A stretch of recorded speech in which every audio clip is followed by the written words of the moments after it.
The air in the guest room was thick, heavy with the oppressive heat of a late summer night and the even heavier weight of their secret. It was a space that was supposed to be sterile, welcoming, a temporary haven for a beloved family member, but they had turned it into a shrine of betrayal. His voice was a ragged whisper, lost in the tangle of her hair against his cheek. "Maya, no, we can't." It was a protest born of guilt, a flimsy dam against a flood of desire that had already broken through. Her breath was hot against his ear, a wordless answer that spoke of shared culpability. Skin slid against skin, a frantic, desperate language that they had both become fluent in far too quickly. The cheap metal frame of the guest bed sang a muted, rhythmic protest, a quiet symphony of their sin, each note a terrifying reminder that his wife, her sister, was sleeping just down the hall, blissfully unaware in the sanctuary of their marital bedroom. He felt a tremor run through her, and her voice, a fragile thread in the darkness, finally came. "Ethan, it's too late," she breathed, a confession and a seduction all at once, and he knew she was right. It was far, far too late. But this fire didn't start with an explosion, it began with a quiet spark, 6 weeks ago, on an evening that felt just like any other. The sun was setting, casting long, golden shadows across the meticulously manicured lawn of the house Ethan had designed himself. It was his fortress of solitude, his testament to a life built on precision, stability, and good choices. Inside, the silence was comfortable, familiar. His life with Clara was like this house, beautiful, well-constructed, and deeply reassuring. Theirs was a love forged in the steady fires of partnership and mutual respect, a comfortable warmth that had long since replaced the unpredictable blaze of early passion. He loved his wife, truly, but their life had settled into a rhythm, a predictable cadence of work, dinner, and shared silence. Then, the sound of car doors and unfamiliar laughter broke the evening calm. The front door swung open, and there she was, Maya. She stood framed in the doorway, surrounded by suitcases and a whirlwind of energy that seemed to pull all the quiet air from the room. She had Clara's eyes, but they held a different light, a restless, youthful curiosity that felt both foreign and intoxicatingly familiar. She was here, in their home, a guest for the foreseeable future, smiling a brilliant, guileless smile that gave no hint of the chaos she was about to unleash. In the beginning, her presence was just a collection of small disturbances, like ripples in a perfectly still pond. The first morning after she arrived, Ethan awoke at his usual 6:15, the internal clock of a man ruled by routine and responsibility. He slipped out of bed, careful not to wake Clara, and padded barefoot down the hallway. He was anticipating the familiar silence of his home, the quiet hum of the refrigerator, the gentle gurgle of the coffee maker he'd set the night before. Instead, he was met with the soft glow of the kitchen light and the sound of a cabinet door clicking shut. Maya was standing in the middle of the kitchen, looking impossibly small and young in one of his old, faded Georgetown University t-shirts that she must have unearthed from a donation pile. It hung down to her mid-thighs, and for a disorienting moment, he saw not his sister-in-law, but a stranger, a college girl who had somehow wandered into his very adult life. She was wrestling with the high-tech espresso machine, her brow furrowed in concentration. I think I broke it," she said, her voice husky with sleep, turning to face him with a sheepish grin. He couldn't help but smile. "It doesn't break," he replied, his own voice a low rumble in the quiet house. "It just has a complicated personality." As he showed her the intricate sequence of buttons and levers, his hand brushed against hers. It was nothing, a fleeting, forgettable contact, yet it was the first unexpected variable in his day, the first note in a song he didn't yet know he was hearing. Over the next week, the house underwent a subtle but total transformation. It was a sensory takeover. The clean, almost sterile scent of their home, a blend of cedar, fresh linen from Clara's obsessive laundry habits, and the faint, pleasant smell of old books was now layered with something new. It was Maya's scent, a sweet, floral perfume that clung to the air in the hallway long after she had passed through. The scent of her coconut and vanilla shampoo that now dominated the shared bathroom, a stark contrast to the herbal, unisex soap he and Clara preferred. It was in the laundry, her vibrant, lacy underthings a shocking splash of color against his white shirts and Clara's sensible beige bras. Ethan found himself holding a pair of her bright pink socks one day, a small, soft thing in his large hand, and feeling a strange, proprietary sense of something. He told himself it was just the novelty of it all. The sounds of the house changed too. The curated silence was gone, replaced by the soundtrack of Maya's life. Pop music with a heavy bass beat would thrum softly from her room in the afternoons. The murmur of her long, rambling phone calls with friends, punctuated by sudden bursts of laughter, became a new kind of background noise. He learned the names of people he'd never meet, became a passive observer to dramas unfolding miles away. Clara would sometimes sigh, a flicker of annoyance crossing her face as she tried to concentrate on a work report at the dining table. "Can she be any louder?" she'd murmur, and Ethan would play the peacemaker. "She's just young, honey. Let her be."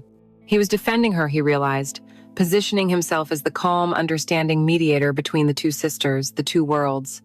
Visually, she was a beautiful disruption. Their minimalist home, a carefully composed palette of grays, whites, and dark woods, was now dotted with her chaos. A half-read novel, its spine broken, lay face down on the arm of the sofa. A pair of bright yellow sneakers was perpetually kicked off by the front door. Her laptop was always open on the kitchen island, surrounded by a halo of empty mugs and scribbled notes for job applications. Ethan, a man who found comfort in clean lines and uncluttered surfaces, initially felt a constant low-grade urge to tidy up after her, to restore his sense of order, but he resisted. And slowly, oddly, he began to find a certain charm in the mess. It was evidence of life, of a vibrant, uninhibited energy that their perfect house had perhaps been lacking. He started seeing his home through her eyes. What he saw as elegant minimalism, she probably saw as boring. What he saw as a peaceful sanctuary, she might see as a gilded cage. He began to question the very perfection he had worked so hard to build.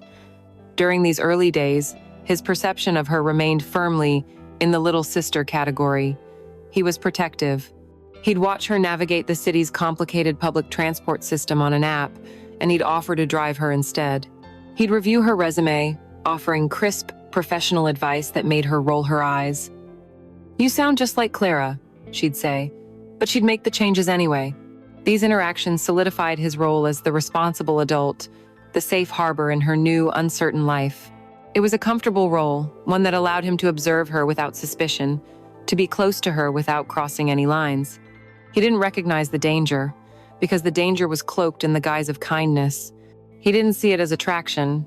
He saw it as avuncular affection. The comparisons to Clara were inevitable, and at first, they were innocent. At dinner, Clara would recount the intricate politics of her marketing firm, her words precise, her analysis sharp. She was brilliant, a strategist. Then, the conversation would turn to Maya, who would talk animatedly about a documentary she'd seen or a strange person she'd met at the coffee shop, her storytelling meandering and full of emotional gut reactions. One was logic, the other was feeling. He loved his wife's mind, her ambition, but he found himself leaning into Maya's stories, captivated by her unfiltered view of the world. He noticed their physical differences, too. Clara's beauty was something she maintained with discipline and grace. It was in her perfectly tailored work dresses, her elegant hairstyle, the quiet confidence in her posture. Maya's beauty was an accident. It was in the messy bun she'd twist her hair into, the way she'd bite her lip when she was thinking, the unself-conscious way she'd curl up on the sofa in oversized sweatpants and a tank top that showed off the smooth, tanned skin of her shoulders. He wasn't lusting after her, not yet. He was simply observing, collecting data. He was an architect studying a new, fascinating design, noting the unexpected curves, the unconventional use of space, the way the light hit it at different times of the day. He told himself it was an academic exercise, a harmless cataloging of the new human who now shared his space. But every observation was a small stone being laid on a path leading away from the safety of his marriage and towards a place he didn't yet dare to imagine. The house was no longer just his and Clara's. It had a new center of gravity, and he could feel himself, ever so slowly, being pulled into its orbit. The invisible cracks began to appear not as a sudden seismic event, but as tiny hairline fractures, the kind you don't notice until the pressure builds and the whole structure is compromised. The catalyst was, ironically, a good thing. Clara got the promotion she'd been working towards for years. It was a major step up, a vice president title at her marketing firm, and it came with a flagship project that consumed her whole. Suddenly, her evenings were no longer her own. She would arrive home long after the sun had set, the sharp, energetic woman he had married replaced by a ghost of herself, still buzzing with the relentless energy of her day. Her phone would be a permanent fixture against her ear, and her conversations were a foreign language of deliverables, KPIs, and stakeholder management. She'd walk past him in the living room, where he and Maya were quietly watching a movie, and offer a distracted kiss to the top of his head before disappearing into the home office to take one last call. The silence that followed her departure would be heavy, filled with the unspoken reality that she wasn't really there with them anymore. Their shared time, once the bedrock of their marriage, had become a casualty of her success. And into that vacuum, Maya's presence expanded. The evenings, once a quiet ritual for two, became an unintentional routine for three, and then, more and more often, just for two again. Cooking became their shared territory. Ethan had always been a functional cook, but Maya cooked with a joyful, chaotic abandon. She'd put on music, dance around the kitchen island, and add spices with a reckless enthusiasm that both horrified and fascinated him. Their bodies learned a new choreography in the confined space. A polite "excuse me" as he reached past her for the olive oil, his arm brushing the small of her back. A moment where they were both bent over the open oven door, the wave of heat hitting their faces as he felt the warmth of her shoulder pressed against his. He started to learn the landscape of her hands as she chopped vegetables, the way her knuckles were dotted with faint freckles, the single silver ring she always wore on her thumb. He was watching her with an intensity that felt dangerous, and he disguised it as a shared activity, a simple way to pass the time. After dinner, they would migrate to the living room sofa. The first few nights, a respectable distance was maintained, an entire cushion of neutral territory between them. But slowly, imperceptibly, that space began to shrink. One night, she curled her feet up underneath her knee just barely grazing his thigh. An electric jolt, sharp and startling, shot through him. He didn't move. He didn't breathe. He just sat there, every nerve ending in his body screamingly aware of that single innocent point of contact, while on the screen in front of them, a car chase unfolded, a spectacle he couldn't have described for $1 million. Their conversations began to change too, deepening in the fertile ground of those long, quiet evenings. The small talk about her job search and his architectural projects gave way to something more substantial. One night, as they cleaned up the kitchen together, she paused, her hands submerged in the soapy water. "Were you always this settled?" she asked, her tone genuinely curious, not judgmental. "I look at you and Clara. This house, it's all so perfect. Did you ever just want to run?" The question caught him off guard. No one had asked him something so direct, so personal, in years.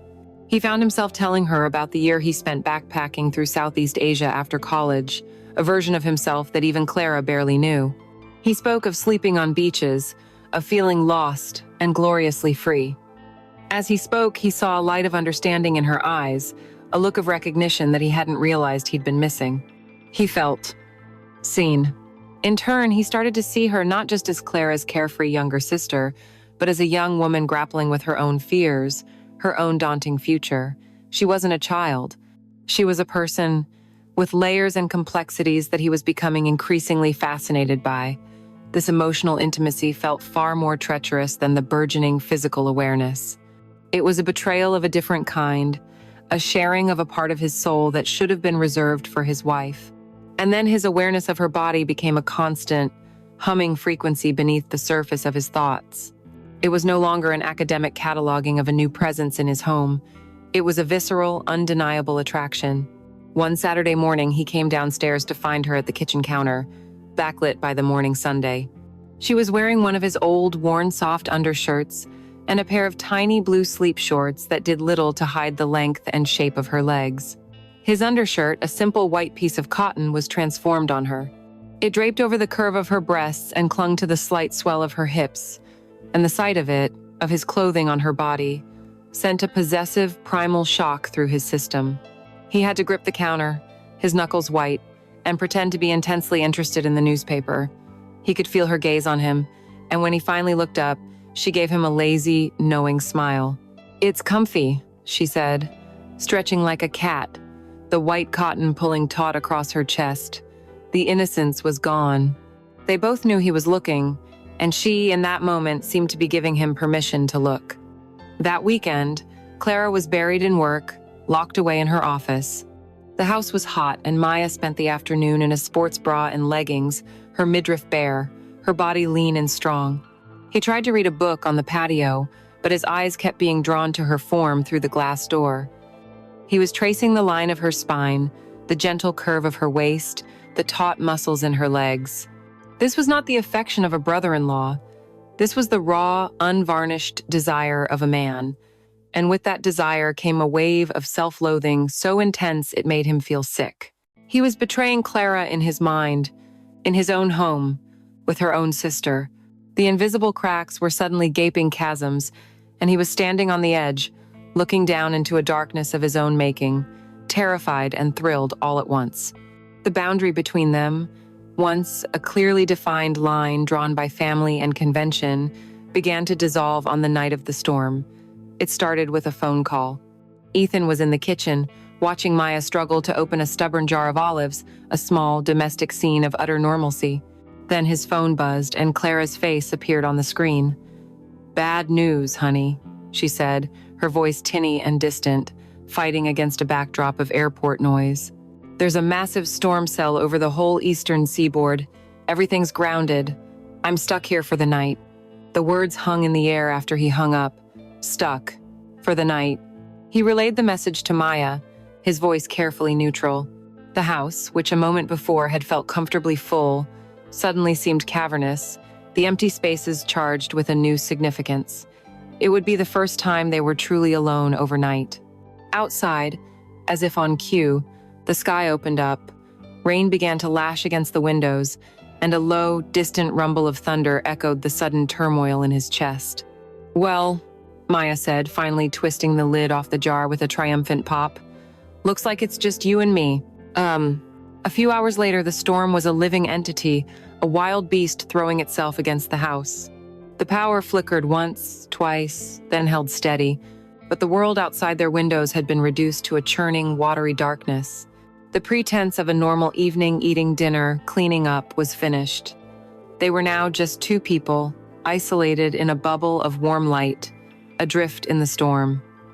It was Ethan who suggested the wine.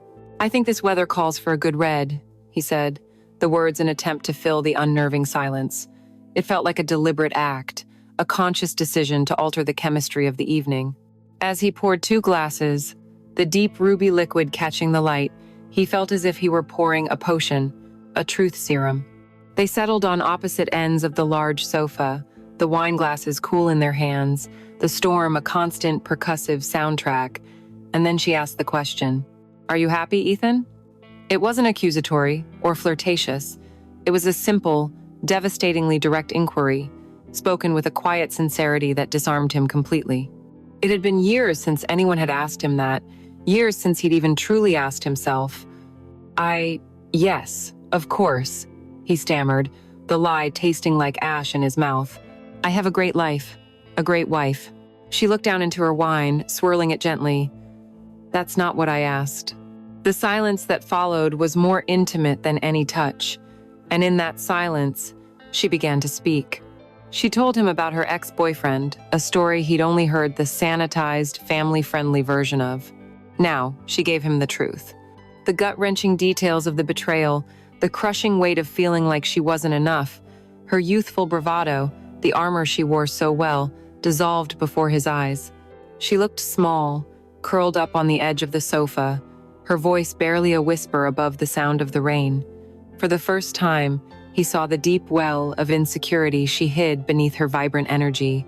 And an emotion, fierce and protective, surged through him. It was a dangerous, intoxicating feeling.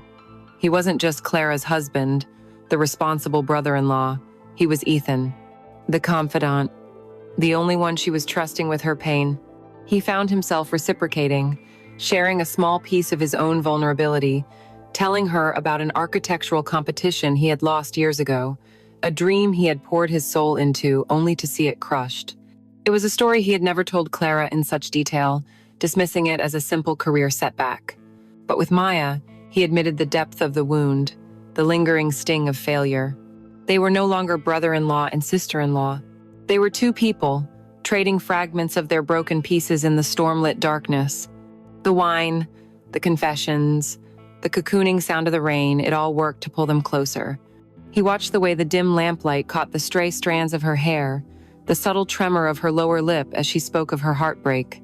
Every protective instinct in his body screamed at him to move closer, to put an arm around her, to offer the simple comfort of human touch. But he stayed frozen, his knuckles white around his wine glass, locked in a battle with himself. He knew with a terrifying clarity that if he touched her, it wouldn't be a simple gesture of comfort, it would be a surrender. The storm raged on, and the hours bled into one another until the wine bottle was empty, and the conversation had dwindled into a comfortable, charged silence.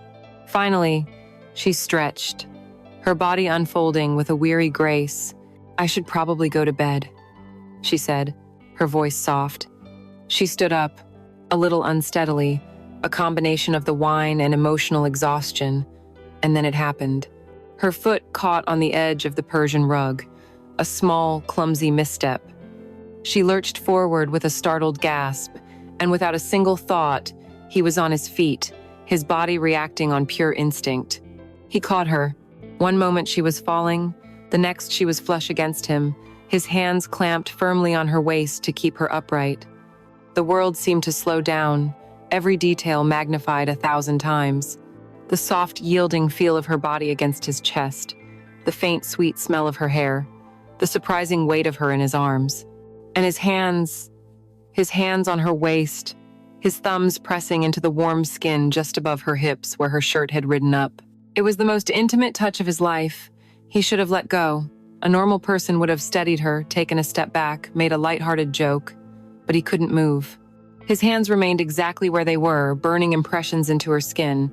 She didn't pull away. She just stood there, her hands resting lightly on his chest, her head tilted back to look up at him. And in her eyes, wide and dark in the dim light, he saw it all. He saw the flicker of fear, the flash of confusion, and underneath it all, a deep, magnetic pull that mirrored the monstrous desire roaring to life inside of him. The charade was over. The boundary had not just been blurred, it had been incinerated in that single, silent, breathless moment. It was he who finally broke the spell. He cleared his throat, the sound unnaturally loud in the quiet room, and slowly, reluctantly, released his grip. He took a half step back, creating a chasm of cold air between them that crackled with unspoken electricity. "You okay?" he asked, his voice a hoarse whisper. "Yeah," she breathed, her eyes never leaving his. "Good night, Ethan." And then she turned and walked up the stairs, leaving him alone in the living room, the echo of the storm outside a pale imitation of the tempest that was now, finally, unleashed within him. He could still feel the phantom heat of her waist on his palms, a brand that he knew would never fade. The morning after the storm was unnaturally quiet. The rain had washed the world clean, and the sunlight that streamed through the windows felt sharp and interrogating. The air inside the house, however, was anything but clean. It was thick with the residue of the night before, with unspoken words, and the ghost of a touch that had changed everything. When Ethan came downstairs, Maya was already in the kitchen, nursing a mug of coffee. She didn't look at him, but he felt her awareness of him as a physical presence, a shift in the room's gravitational field. The easy, casual friendship they had built was gone, shattered. In its place was a tense, humming silence. He poured his own coffee, his movements stiff and deliberate. "Sleep well?" he asked, the words sounding hollow and absurd. She finally looked up, her eyes dark and unreadable. "Not really," she said, and the simple admission was a confession. They both knew that sleep had been impossible. They were co-conspirators in a crime that hadn't even been committed yet, the shared knowledge a heavy, invisible yoke around their necks. Clara's return that afternoon was a jarring intrusion of reality. She breezed in, full of apologies for her absence and stories about the corporate hotel she'd stayed in, her energy bright and completely oblivious to the toxic atmosphere she had walked into. Watching her kiss, Ethan, a casual, familiar peck on the lips was excruciating for him, and he could feel Maya's gaze on them from across the room. He had to perform the role of the loving, attentive husband asking about her trip, feigning interest in her stories, while every cell in his body was screamingly aware of her sister. The house was suddenly a stage, and he was playing the lead in a nauseating farce. The effort of it was physically draining, and for the first time, looking at his beautiful, successful wife, he felt a pang of something akin to resentment.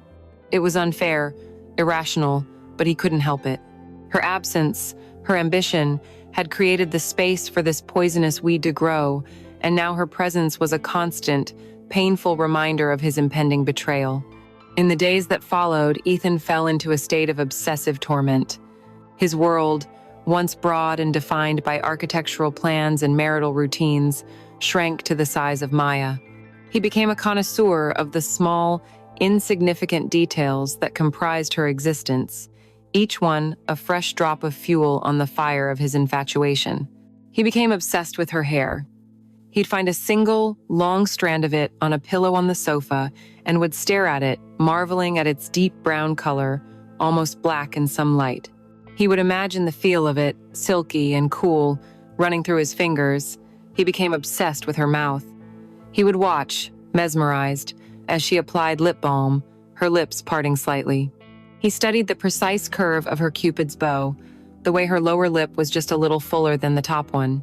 He would find himself replaying their conversations not for their content, but for the memory of how her lips formed each word.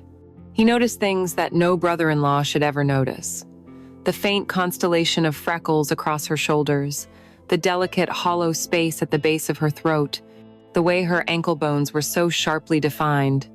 His architect's eye for detail had turned inward, fixated on the human form, on her form, with a terrifying clinical intensity. The moment that truly fractured his resolve happened, as such moments often do, in the midst of the mundane. It was a Saturday, and he was helping Clara with the mountain of laundry that had accumulated. It was his job to transfer the wet clothes from the washing machine to the dryer. He reached into the drum, his hands plunging into the damp, fragrant tangle of fabrics. His fingers closed around something impossibly soft, delicate, and cool. He pulled it out. It was a pair of Maya's underwear, but it was nothing like the simple, cute cotton things he had glimpsed before. This was different. It was a whisper of midnight blue lace, intricately patterned like a spider's web, with a series of thin, delicate straps that he couldn't immediately decipher. It was not the underwear of a girl. It was the armor of a woman, a secret, sensual self that she kept hidden beneath her jeans and oversized sweaters. In that instant, an image, vivid and brutal, flashed behind his eyes. Maya, wearing that piece of lace and nothing else, looking at him with the same knowing, challenging gaze she'd had in the kitchen that morning. The image was so powerful he felt his breath catch in his throat.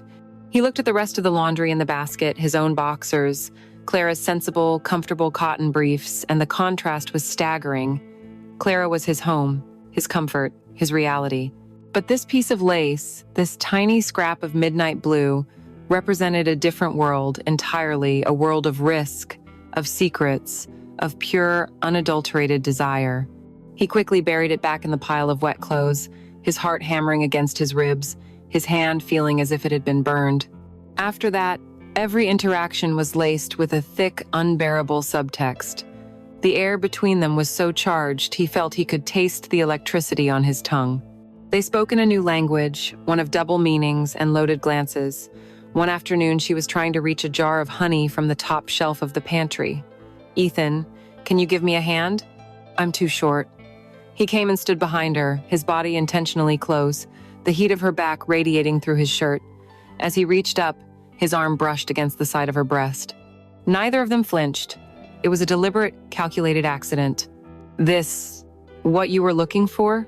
he asked, his voice low, his eyes locked on hers as he handed her the jar. "Yes," she said, her voice breathy. "Exactly." But they weren't talking about the honey. Another night, the three of them were watching a movie. Clara, as usual, was only half present, her laptop glowing in the dark as she answered emails. On screen, a character delivered a line dripping with sexual innuendo. In the flicker of the television, Ethan's eyes met Maya's. It was only for a second, but in that shared glance, a volume of forbidden things was communicated: amusement, desire, and the thrilling, terrible secret that only they shared. The temptation of these small details, these stolen moments and fragmented glimpses, had coalesced into a single, overwhelming hunger. He was no longer fighting it. The battle was already lost. He was now simply a man waiting for a surrender, a man standing on the edge of a cliff, not looking for a way back, but for the courage to finally jump. The opportunity, when it finally came, felt less like a surprise and more like a sentence being handed down. It was a 2-day architectural conference in Boston that Clara had been planning for months. There was no sudden storm, no canceled flight. There was only the deliberate, methodical act of her packing a suitcase, the neat folding of her blouses, a stark contrast to the chaos churning inside Ethan. He watched her, going through the motions of a supportive husband, asking if she had her itinerary, reminding her to charge her phone. Each word was a lie, a carefully placed brick in the wall he was building around his own dark intentions. The goodbye kiss at the front door was the worst part. It was chaste, familiar, the kind of kiss they had exchanged 1,000 times, but today it felt like a brand of hypocrisy on his lips. As he watched her car pull out of the driveway, the silence she left behind was not empty.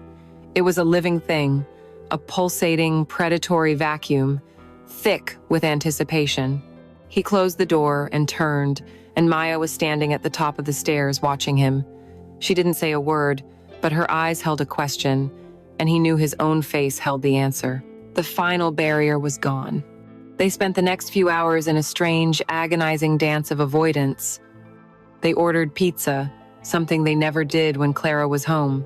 They sat on the sofa to watch a movie, leaving a calculated, formal distance between them that was more intimate than any touch could have been. The dialogue from the television washed over them, meaningless noise in a room where the only real conversation was the frantic, unspoken one happening between their two bodies. He was intensely aware of every small movement she made, the way she shifted her weight on the cushions, the soft sound of her breathing, the way she absently twisted a strand of her hair around her finger.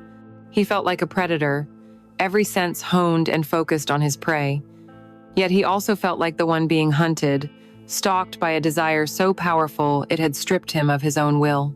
He would get up to get a glass of water, just to move to break the spell, but the tension would just stretch and follow him, a rubber band pulled to its breaking point.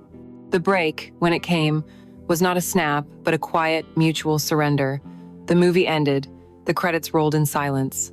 The pizza box sat open on the coffee table, a sad monument to their failed attempt at normalcy.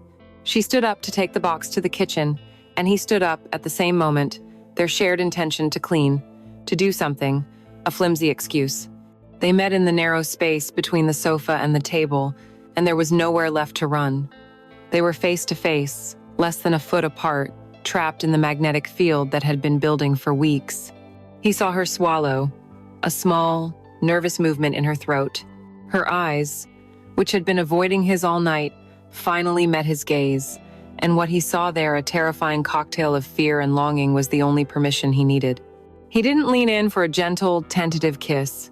He closed the distance between them in one desperate, decisive movement, his mouth crashing down on hers.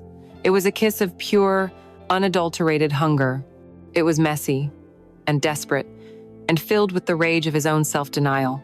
It was the taste of wine and salt from her skin and the electric, undeniable taste of her surrender. Her hands came up to clutch his shirt, her fingers digging into the fabric as if she were trying to hold on during an earthquake.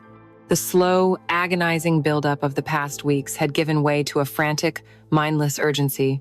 There were no more thoughts, only a primal, overwhelming need. He broke the kiss only to lift her into his arms, her legs wrapping around his waist by instinct. The action was clumsy, not graceful, but it was decisive.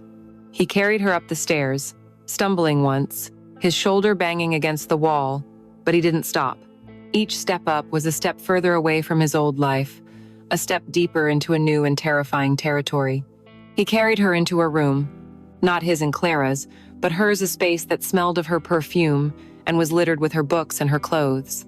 He laid her down on the bed, and for a fleeting, terrible moment, the spell was broken. The reality of what they were about to do descended upon them. She looked up at him, her eyes wide with panic. "Ethan," she whispered, her voice a fragile, breaking thing. "Clara, my sister. We can't." It was the last gasp of her conscience, the final, futile protest against the inevitable. He didn't answer with words. He couldn't. He silenced her with another kiss, deeper and more possessive this time, a kiss that was both a plea and a demand. His hands went to the hem of her thin cotton t-shirt, and with a single rough movement, he pulled it upwards. He heard the fabric tear, a small, violent sound in the quiet room. And then she was bare to him in the dim light filtering in from the hallway. He looked at her, at the pale, perfect skin, at the full, round breasts rising and falling with her ragged breaths, and any last shred of his own resistance turned to dust. The act itself was a storm, a frenzied release of all the tension, all the stolen glances, all the forbidden thoughts. It was clumsy and hurried and almost violent in its intensity. It wasn't the slow, tender lovemaking of a husband and wife. It was the desperate, selfish coupling of two people drowning in their own desire. He was dimly aware of the sounds they were making, her sharp intakes of breath, the desperate whispers of his name, his own low groans, but they seemed to be coming from somewhere far away. A part of his mind, a small, horrified observer, watched the scene unfold, screaming silently at the man whose body he no longer controlled. He was violating every vow he had ever made, destroying the sanctity of his home, and betraying the woman he loved with her own sister. But the rest of him, the vast, animal part, was lost, completely and utterly consumed by the overwhelming friction of skin on skin, by the raw physical reality of being inside her. And then it was over. The climax came and went in a white-hot flash, and in its wake, an immediate, crushing silence fell upon the room. The adrenaline evaporated, leaving behind only the cold, sticky truth. He collapsed beside her on the bed, their bodies slick with sweat, but they didn't touch. He could hear the frantic beating of his own heart, the sound of her ragged breathing as she stared at the ceiling. The air was thick with the scent of sex and the even heavier, suffocating stench of guilt. What could they say? There were no words for this. The act itself had been their only terrible confession. He turned his head on the pillow and looked at her. In the dim light, she looked impossibly young, her face streaked with tears. He hadn't realized she'd been crying. And in that moment, the fierce, consuming desire he had felt just minutes before was replaced by a wave of regret, so vast and so cold it felt like the ocean was pouring into his lungs. He had done it. He had crossed the line, and the world on the other side was not a paradise of release but a desolate, silent hell of his own creation. He awoke with a jolt in the pale gray light of dawn. For a disorienting second, he didn't know where he was. Then, the crushing weight of reality descended. He was in his own bed. At some point in the darkest hours of the night, after the frantic, guilty culmination of their act, he had slithered out of Maya's room, a thief in his own home, and crawled back into the marital bed he had so thoroughly desecrated. The sheets beside him were cool and empty, a pristine, undisturbed expanse that mocked him. He could still smell Maya's scent on his skin, a sweet, floral ghost that had followed him down the hall. He felt physically ill, a profound, soul-deep hangover that had nothing to do with alcohol. His body felt like a borrowed, ill-fitting suit, the vessel of a man he no longer recognized. The question echoed in the silent room, a brutal, relentless mantra. What have I done? He lay motionless for a long time, listening to the house wake up. The gentle hum of the pipes, the whisper of the air conditioning. Each sound was a reminder of the peaceful, orderly life he had incinerated. The thought of facing her was paralyzing. What would they say? What language existed for the morning after such a profound betrayal? Eventually, the biological need for caffeine, a pathetic anchor to his old routine, forced him out of bed. He moved like a much older man, his joints aching with a phantom soreness, and made his way downstairs. The kitchen was flooded with the morning sun, a cheerful, accusatory light that seemed to expose every sordid corner of his soul. She was already there, standing by the counter, her back to him, staring out the window into the backyard. She was dressed, not in the comfortable, casual clothes she usually wore around the house, but in jeans and a structured sweater, as if she were putting on armor. He saw the tension in the set of her shoulders, the rigid line of her spine. "Coffee's on," she said without turning around. Her voice was flat, devoid of all its usual music. "Thanks," he managed to croak, his own voice a stranger's. The silence that followed was suffocating. It was filled with the memory of skin on skin, of torn fabric, of whispered names and muted cries. They moved around the small space with the careful, awkward choreography of two people who had shared the ultimate intimacy and were now more estranged than ever. He poured his coffee, his hand shaking so slightly he hoped she wouldn't notice. He couldn't look at her. To look at her would be to acknowledge the truth, and the truth was an unbearable weight. The easy camaraderie, the playful banter, the deepening friendship, it had all been a prelude to this. This vast, silent, shame-filled wasteland. The knowledge that Clara would be home that afternoon hung over them like a death sentence. As the hours ticked by, a silent, frantic panic set in. Without a word, they began to erase the evidence. He saw her strip the sheets from her bed and carry them to the laundry room, her face a stoic, unreadable mask. He, in turn, gathered the pizza box from the night before, the empty wine bottle, and buried them deep in the outdoor recycling bin, as if he were disposing of a murder weapon. They were partners in a crime, scrubbing the scene, trying to wash away their sin with the most mundane of chores. But the stain was not on the sheets or in the trash. It was in the air they breathed, in the spaces between them, in the very foundation of the home they now cohabited like ghosts. Every passing car on the street made him jump, his heart lurching with the fear that it was her, that she was home early, that their time to construct their flimsy facade was up. When the sound of her car finally crunching on the gravel of the driveway came, it was both a relief and a moment of pure terror. The performance had to begin. He plastered a smile on his face that felt like a painful grimace and opened the front door just as she was getting out of the car. She looked beautiful, refreshed from her trip, her face lit up with a genuine, uncomplicated happiness to be home. The sight of her, so innocent and unaware, was a physical blow. "I missed you," she said, wrapping her arms around his neck and pulling him into a deep, loving hug. He froze for a second before forcing his arms to move, to hold her, to return the embrace. He buried his face in her hair, inhaling the familiar, clean scent of her shampoo, and the intimacy of it, the sheer, unadulterated trust of it, felt like a hot poker against his conscience. He was Judas, accepting a kiss from the one he had betrayed. Then Maya appeared at the door. "Clara!" she exclaimed, her voice an octave too high, too bright. She hugged her sister, a stiff, awkward embrace that lasted a fraction of a second too long. Ethan watched them, his wife and her sister, and the sheer monstrous reality of what he had done, what he had inserted between them, threatened to bring him to his knees. He wondered if Clara could feel it, the toxic secret that now bound the other two people in her life together. But she just smiled, her face aglow.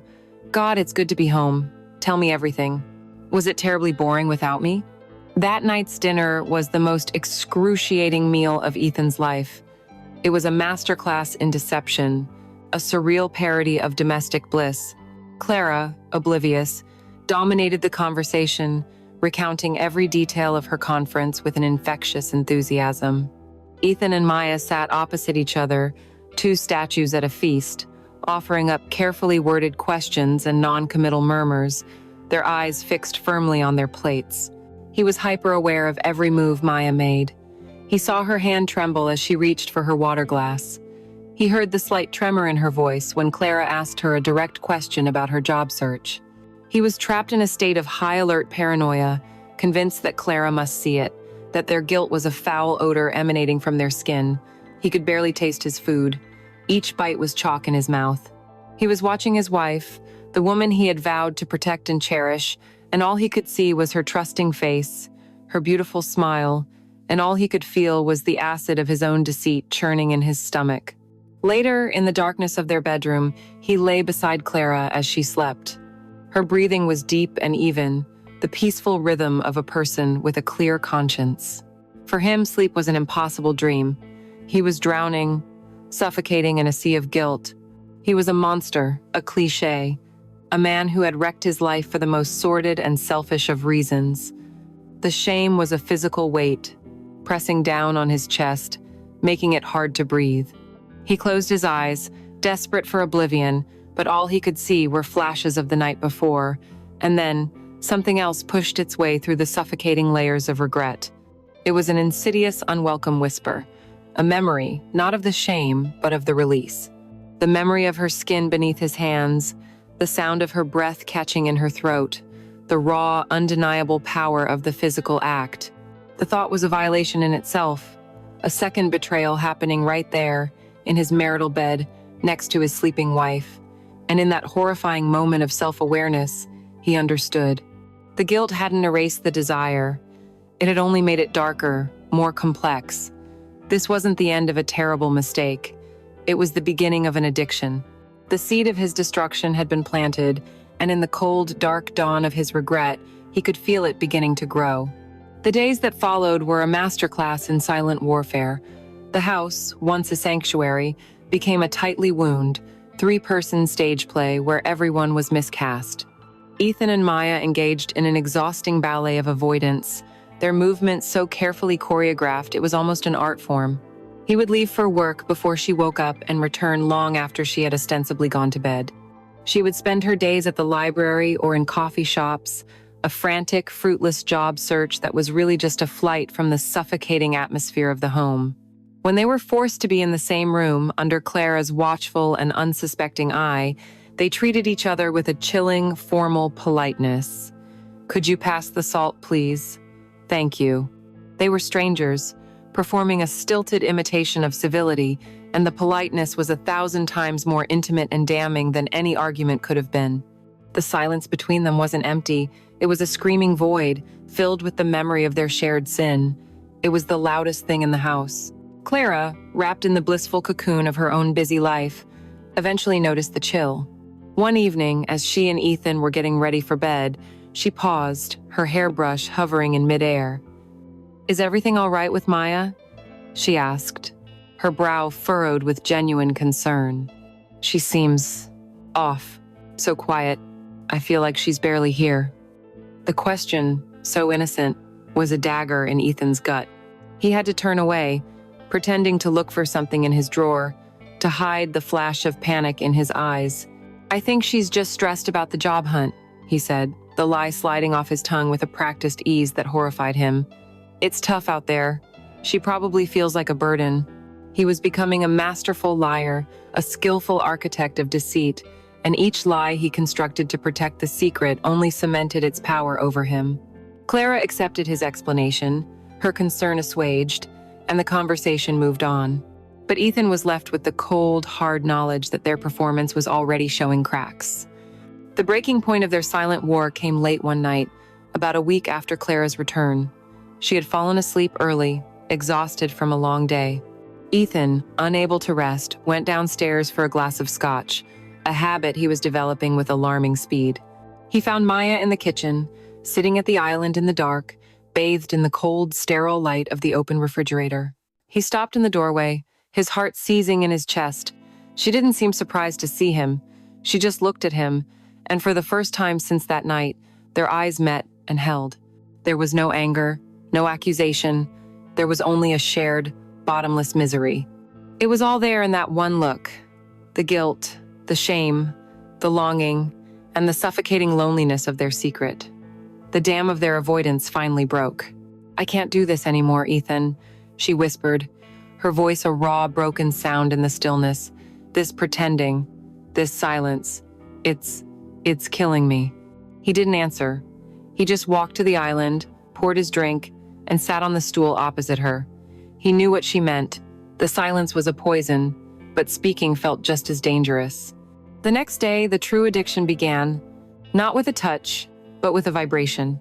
He was at his desk, staring blankly at a set of blueprints, the lines and angles blurring into a meaningless jumble. He couldn't focus. His mind was back in the darkened kitchen, replaying that look of shared desperation in her eyes. On impulse, His fingers flying across his phone's screen before his conscious mind could stop them, he sent a text. "Are you okay?" 3 simple words, a bridge across the chasm of their silence. A moment later, his phone buzzed. Number. "Are you?" It was an admission, a confession, a key turning in a lock, and it opened the floodgates. Their phones became their secret confession booth, their clandestine world. They texted with a feverish intensity, even when they were in the same house, separated only by a wall. "I can't stop thinking about it." "Me neither. I feel like a monster." "So do I." The messages were a torrent of shared guilt and a desperate, unspoken reassurance that they were not alone in their misery. But beneath the guilt, another current began to flow. "I saw you in the kitchen this morning. You looked beautiful."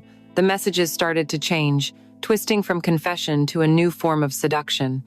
The digital intimacy was safer, deniable, but it was stoking the embers of a fire they were pretending had gone out. Inevitably, the digital world was not enough. The craving for the physical, for the risk, began to gnaw at them. It started with a small, terrifying act of defiance. The 3 of them were in the living room, Clara talking on the phone with her mother.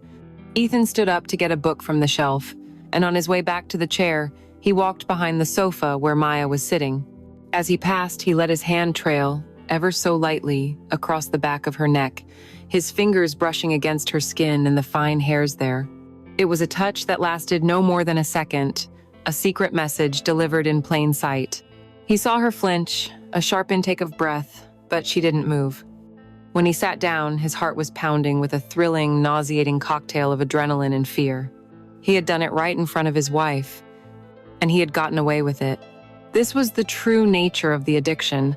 It wasn't just about Maya, it was about the dizzying, sickening high of the risk itself. The real relapse came a few days later, in the laundry room. It was a cramped, windowless space in the basement, a place of mundane chores.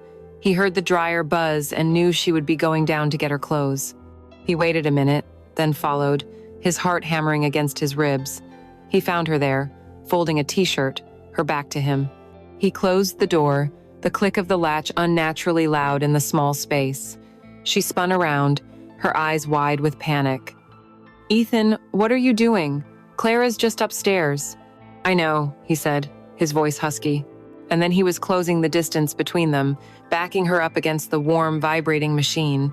"We can't," she breathed, her hands coming up to his chest in a gesture that was half protest, half embrace. "We shouldn't." "I know," he repeated, and then his mouth was on hers. The kiss was not like the first one. It wasn't born of weeks of pent-up tension. This was the desperate, frantic kiss of an addict getting a fix. It was pure craving. It was silent and furious, and over in less than a minute, they broke apart, breathing heavily, listening for any sound from upstairs. There was nothing. He turned and left without another word, leaving her alone in the hum of the machines. He took the stairs 2 at a time, his veins singing with a sick, triumphant energy. This was their new normal. A life lived in the shadows, in the margins, in the stolen seconds and secret spaces of the home he had built. He was no longer just a man who had made a mistake. He was a man actively, compulsively, feeding a habit that he knew, with absolute certainty, would eventually burn his entire world to the ground. The addiction demanded to be fed, and the hunger, once awakened, was relentless. The stolen kisses in the laundry room, the fleeting touches in the hallway, they were no longer enough. They were mere appetizers for a craving that required a feast. The opportunity came on a Tuesday afternoon, a day of suffocating, mundane normalcy. Clara was heading out, her purse on her shoulder, a grocery list in her hand. "I'm just running to the market," she announced to the house at large. "Shouldn't be more than an hour. An hour." The words hung in the air, a countdown clock starting its inexorable tick. The moment the front door clicked shut, the atmosphere in the house shifted. The placid mask of domesticity dropped away, revealing the raw, predatory tension beneath. Ethan was in the living room, pretending to read the newspaper. Maya walked past the doorway, heading upstairs. She didn't look at him, but there was an unspoken invitation in the slow, deliberate sway of her hips. This time, there was no hesitation, no stumble into a moment of weakness. This was intentional. He put the paper down and followed her. He met her at the top of the stairs, a silent mutual understanding passing between them. There were no words. Words were for the life they pretended to live, the life with Clara. This world, their world, existed in a realm beyond language. He took her hand, his fingers lacing through hers, and he didn't lead her to the guest room, the scene of their first frantic crime. He led her to the main bathroom, his and Clara's bathroom. The choice was a deliberate violation, a conscious act of defilement. It was a space of shared, mundane intimacy of toothbrushes standing side by side, of Clara's half-used bottle of face cream on the counter. To bring their sordid secret here was the ultimate transgression. He closed the door and locked it, the metallic click echoing the final closing of a door in his soul. She stood before him, her back to the cold, white-tiled wall, her eyes dark with a mixture of fear and anticipation. This time was different. The desperate, fumbling urgency of their first encounter was gone, replaced by a slow, deliberate confidence. He was the addict who knew exactly how to administer his drug. He didn't tear at her clothes. He reached out and, with an almost reverent slowness, began to unbutton her blouse. One by one, the small pearl buttons gave way under his fingers, each one a small surrender. He pushed the fabric aside, revealing the delicate lace of her bra, the same midnight blue he had seen in the laundry, a secret promise now being fulfilled. He unhooked it from the front, his knuckles brushing the warm skin between her breasts. He peeled the blouse and bra from her shoulders, letting them fall to the floor. And then he just looked at her full, round breasts, the nipples hard in the cool air of the room. He was memorizing her, consuming her with his eyes. The clock was ticking, the risk was immense, but in this moment he was savoring the beautiful, terrible poison he had chosen. He slid her jeans and underwear down her hips, letting them pool around her ankles until she was completely bare before him, a stark, beautiful contrast to the sterile functionality of the bathroom. He pressed his fully clothed body against hers, the rough texture of his shirt a deliberate friction against her naked skin. She gasped as her back made contact with the cold, unforgiving tile.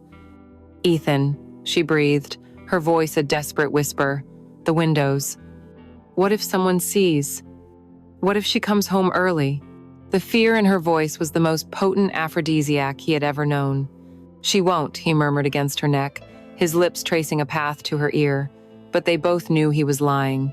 She might. That was the point. That was the thrill. He reached past her and turned the handle for the shower. A loud hiss filled the room, followed by the steady, percussive sound of water hammering against the fiberglass floor. It was a curtain of sound, a shield for their sin, cocooning them in a world of steam and noise. The mirror began to fog, their reflections blurring into a soft focus, impressionistic portrait of betrayal. He turned her around, pressing her front against the cold wall, and she leaned into it, her hands flat against the tile for support. He ran his hands down her back, over the elegant curve of her spine, to the firm, round globes of her buttocks.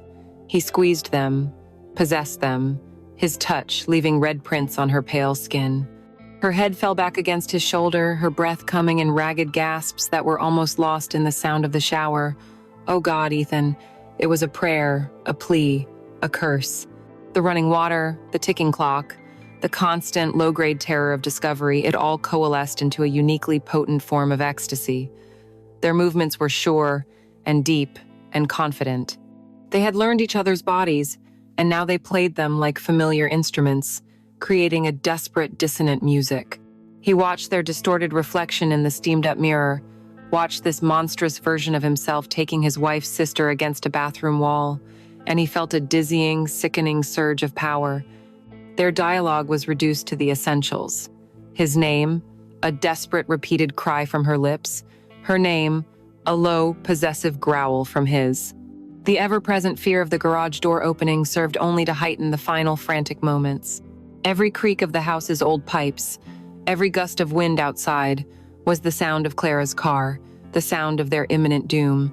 It pushed them over the edge together, a climax that was as much about relief from the tension as it was about physical release. The moment it was over, the spell was shattered. The passion evaporated, instantly replaced by a cold, frantic panic. There was no lingering embrace, No soft words. "The mirror," he said, his voice sharp, businesslike. "Wipe the mirror." They moved with the silent, efficient panic of two criminals cleaning a crime scene. She grabbed a towel, her hands shaking, and wiped away the condensation, erasing the evidence of their bodies. He used another towel to frantically dry the water that had splashed onto the floor. He picked up her clothes, a discarded pile of their sin, and handed them to her. They dressed in a tense, furious silence, the sound of the shower, which he had finally turned off, still echoing in their ears. He unlocked the door, peered out into the hallway like a burglar, and then they slipped out, one after the other, heading to separate neutral corners of the house. He had just settled onto the sofa, his heart still jackhammering against his ribs, when he heard it, the familiar rumbling sound of the garage door. A few moments later, Clara walked in, her arms full of brown paper grocery bags, her face flushed from the autumn chill. "You would not believe the line at the deli," she said, dropping her keys on the counter with a clatter. "I thought I'd be home 10 minutes ago." 10 minutes! The word sent a wave of ice water through his veins. He stood up, forcing a smile, and went to help her, his hands that had just been all over her sister's body now taking a carton of milk from his wife. He unpacked the groceries, his movements calm and steady, a perfect imitation of a devoted husband. Across the room, Maya was curled in a chair, a book open in her lap, her face pale. Their eyes met for a single, fleeting second, a silent acknowledgement of the bullet they had just dodged, the secret they now shared. The fear was gone, replaced by the thrilling, electric hum of having gotten away with it. He was no longer just addicted. He was an expert, a high-wire artist performing the most dangerous act of his life, and the terrifying truth was, he had never felt more alive. The intoxicating thrill of the affair, the high-wire act of getting away with it, soon began to curdle into the low-grade, constant hum of paranoia. The world, for Ethan, was no longer a safe or predictable place. It was a landscape riddled with potential threats, a minefield of exposure. He became a man living under siege in his own home. Every ring of the doorbell, every unexpected text message, sent a jolt of pure adrenaline through his veins. He started obsessively deleting his call logs and message threads with Maya, a frantic daily ritual of erasing their history, as if he could scrub the sin from the very airwaves. He began to analyze every innocuous phrase from Clara. When she asked, "You were quiet at dinner," he didn't hear a simple observation. He heard an accusation. When she mentioned, "You seem tired lately," he didn't hear concern. He heard suspicion. His guilt was a distorting lens, twisting the mundane into the menacing. This constant, corrosive anxiety began to eat away at the foundations of his marriage. The guilt, too heavy to carry, often transmuted into a sharp, unprovoked irritability. He would snap at Clara for the smallest of things, for leaving a damp towel on the bed, for asking what time he'd be home from work, for simply trying to connect with him. He was pushing her away, creating a deliberate defensive distance, because her closeness, her love, had become a searing indictment of his own character. His life became a tangled web of small, compounding lies. "I have to work late," he'd say, when in reality he was just sitting in his car in a deserted parking lot, unable to face the tension of his own home. "It's just a spam call," he'd mutter, dismissing a text from Maya that had made his phone buzz at the dinner table. Each lie was a small, necessary betrayal, another shovelful of dirt on the grave he was digging for his marriage. He was no longer the man of the house. He was its primary saboteur. The affair was exacting its toll on Maya, too. The vibrant, carefree young woman who had arrived with so much life in her eyes was disappearing, replaced by a haunted, anxious ghost. The easy laughter that once filled the house was gone. Now, she moved silently, her shoulders perpetually hunched, as if bracing for a blow. There were dark, bruised-looking circles under her eyes, and she had a new, nervous habit of picking at her cuticles until they bled. One evening, Clara cornered Ethan in the kitchen, her voice low with worry. "I'm really worried about her, Ethan. She seems so broken. I don't think I've seen her genuinely smile in weeks. I thought this was going to be a good change for her, but she seems to be getting worse." He stood there, leaning against the counter, listening to his wife's heartfelt concern, and felt a wave of self-loathing so profound it nearly buckled his knees. He was the cause of this pain. He was the architect of her sister's misery. He had taken her youthful light and snuffed it out for his own selfish gratification. He put his arms around Clara, comforting her, murmuring empty platitudes about stress and the difficulty of starting a new life. He was a monster, comforting the victim of his own crime. The nature of their trysts had changed as well. The passionate, risk-fueled encounters had given way to something far more grim and compulsive. Their meetings were no longer about desire, but about a desperate, joyless need. They were furtive and silent, often happening in the dark, with a mechanical urgency that left them both feeling hollowed out and disgusted with themselves. The pleasure was fleeting, instantly consumed by the shame. It was no longer an escape. It was a prison, and its walls were built of their own shared weakness and deceit. They were two inmates, locked in a cycle of mutual destruction, and the warden was their own insatiable craving. This grim reality, however, did not stop them. In fact, the misery seemed to make them more reckless, as if a part of them wanted to be caught, to have the unbearable tension finally end. The close calls became more frequent, the risks more audacious. The breaking point in their recklessness came on a Saturday afternoon. Clara was downstairs in her office, on a long, important conference call, her voice a steady, professional murmur that provided a false sense of security. The house was quiet. Driven by that familiar, ugly impulse, Ethan found Maya in the upstairs hallway. She had just come out of the shower, a towel wrapped around her body, another around her hair. He didn't say a word. He just backed her against the wall, his mouth finding hers in a hard, possessive kiss. It was an act of pure, idiotic folly, out in the open, with only a flight of stairs separating them from discovery. He was kissing her, his hands slipping under the towel around her body, when he heard the change in Clara's voice downstairs. The professional cadence was gone, replaced by a lighter, more personal tone. The call was ending. "No, thank you." It was great connecting. "Talk soon." "Bye." Panic, cold and absolute, seized him. They pulled apart, their eyes wide with terror. They could hear her chair scraping back, the sound of her footsteps on the hardwood floor below. There was nowhere to go. In a split second of frantic action, Maya dove back into the bathroom, closing the door without making a sound. Ethan scrambled into the master bedroom, his heart trying to hammer its way out of his chest.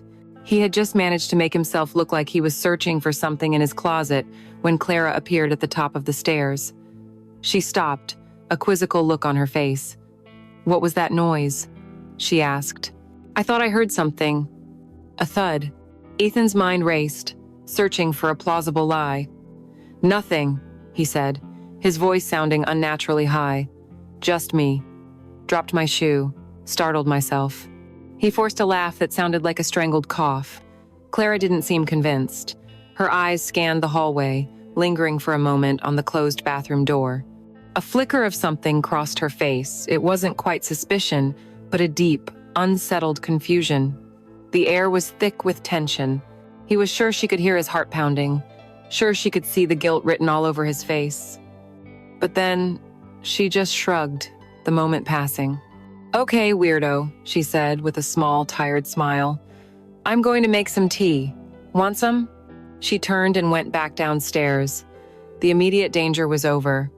Ethan leaned against the doorframe, his legs feeling weak, a cold sweat breaking out on his forehead. The thrill was gone. The adrenaline rush was not intoxicating, it was sickening. There was no victory in their narrow escape, only the stark, ugly realization of how pathetic they had become. They were no longer sophisticated players in a dangerous game. They were like two stupid teenagers, clumsy and reckless, destined to be caught. The illusion he had clung to, that he was in control, that he could manage this, shattered into a million pieces.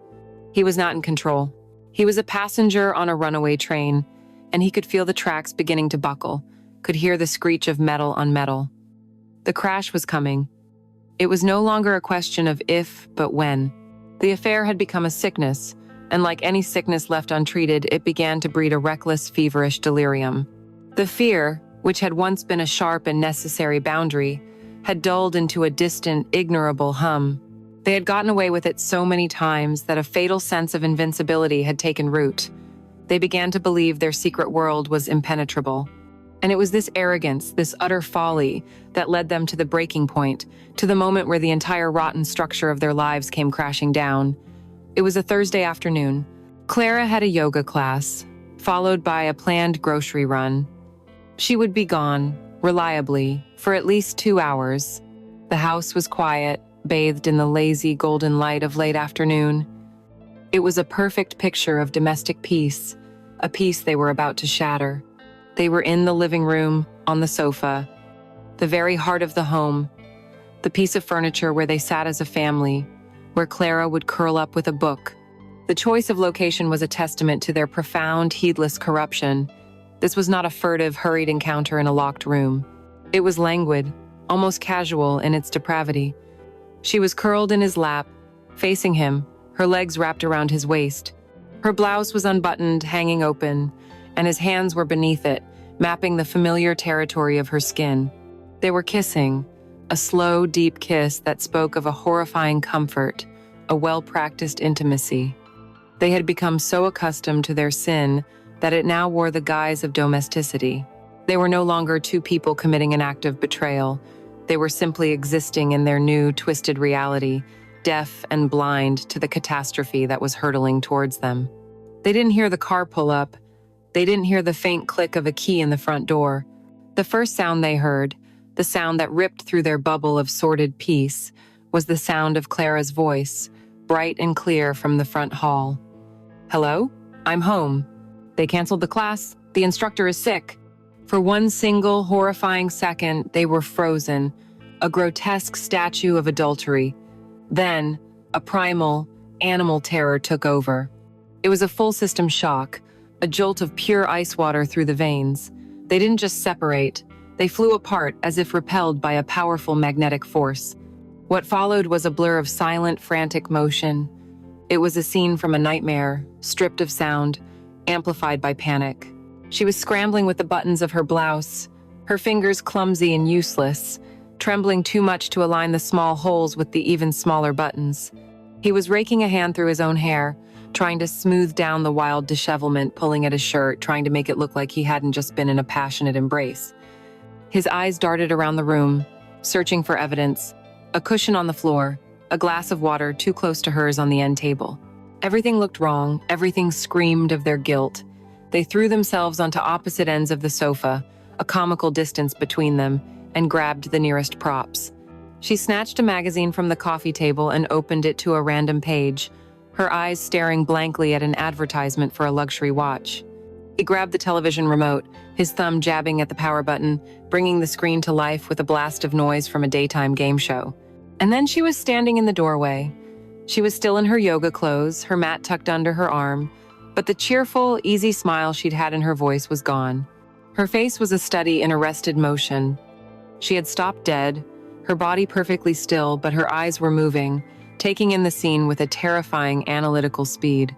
She looked at Ethan, at his flushed face, his too perfectly casual posture, his white-knuckled grip on the remote control.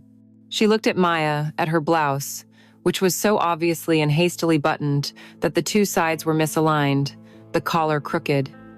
She looked at the cavernous, absurd space between them on the sofa. The air in the room was thick, vibrating with the panicked energy of their scramble. The cheerful noise from the television was a grotesque counterpoint to the screaming, accusatory silence. Clara didn't need to see the act. She could feel the ghost of it. She could smell the reek of their deceit. "My class was canceled," she repeated, her voice flat now, devoid of all emotion. Her eyes, those beautiful, intelligent eyes that Ethan had once cherished, were narrowed, not with anger, but with a cold, piercing clarity. She looked like a detective who had just walked into a room and found the two main suspects covered in blood. The question, when it came, was quiet, almost gentle, and it was the most terrifying sound Ethan had ever heard. "What's going on in here?" He opened his mouth. "A lie. Any lie." The car backfired. A spider fell from the ceiling. We were startled. The words were there, the familiar, pathetic excuses he had become so adept at deploying, but for the first time, they wouldn't come. They felt like broken glass in his throat. He looked at his wife, at the dawning, devastating understanding on her face, and the lie he managed to force out was the most pathetic of his life. "Nothing," he croaked, the word a dry, rasping sound. "We were just... You startled us." He gestured feebly at the blaring television, as if it could somehow explain the palpable tension, the disheveled clothes, the sheer, screaming guilt in the room. Clara looked at him, and her expression didn't change. She didn't believe him, not for a single, solitary second. There was no flicker of doubt, no willingness to accept his flimsy explanation. She knew. She might not have the precise, sordid details, but she knew the fundamental truth. Her gaze shifted from his face to Maya's, and Maya visibly flinched, unable to meet her sister's eyes, her head bowed in a silent admission of guilt. Clara looked at the sofa cushions, at the space between them, at the very air, as if she could see the memory of their embrace still shimmering there. She didn't scream. She didn't cry. She didn't accuse. Her reaction was 1,000 times worse. She gave a small, almost imperceptible nod to herself, her lips pressed into a thin, white line. It was a nod of confirmation, the quiet, heartbreaking sound of a woman's deepest fear being proven true. And then, without another word, she turned and walked out of the living room, her footsteps measured and steady on the stairs. A moment later, they heard the sound of their bedroom door closing, the soft click of the latch, a sound as final and as deafening as a gunshot.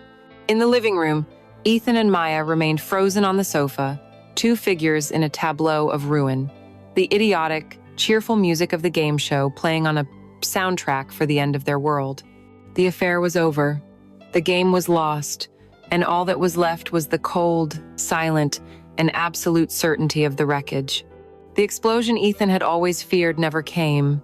There was no screaming, no shattering plates, no tearful, dramatic confrontation. The aftermath of their discovery was something far worse, a profound and absolute silence. Clara became a ghost in their home. She moved through its rooms with a quiet, unnerving grace, her face a beautiful, unreadable mask. She did not raise her voice. She did not ask a single question. She simply withdrew. The first night, she took a pillow and a blanket from the linen closet and went into the guest room, Maya's room, and closed the door. The quiet click of that latch was the sound of a judge's gavel, the beginning of his life sentence. For 3 days, they coexisted in this glacial, silent misery. The air was so thick with unspoken words it felt hard to breathe. On the 4th day, Maya made her announcement. It was at the dinner table, a meal none of them had touched, a ritual they were performing out of some bizarre residual habit. "I found a place," Maya said to her plate, her voice barely a whisper, "a room, downtown, with some other girls. I'm moving out tomorrow." Ethan risked a glance at Clara. Her expression didn't change. There was no flicker of surprise, no sisterly plea for her to stay. She simply placed her fork down with a quiet finality and nodded once. "Okay," she said. And that was all. No recriminations, no questions, just a cold, dead acceptance. The next day, Maya's departure was a swift and silent amputation. She packed her few bags, and a friend with a pickup truck came to get them. There was no tearful goodbye between the sisters, just a stiff, formal hug in the doorway that was excruciating to watch. Maya never once looked at Ethan. He was a piece of furniture, an irrelevant fixture in the background of her quiet, shame-filled escape, and then she was gone.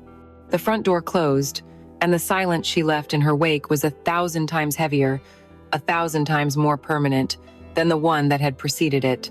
Life, in the weeks and months that followed, returned to a grotesque parody of normal. Clara eventually moved back into their bedroom, but the space between them in the bed was a vast, frozen tundra. They spoke of mundane things, work, the weather, bills that needed to be paid. They performed the roles of husband and wife for the outside world, attending dinner parties, smiling for photos. But the warmth, the intimacy, the very soul of their marriage was gone. For Ethan, the house he had so proudly designed and built became his own personal, perfectly constructed prison. Every corner of it was haunted.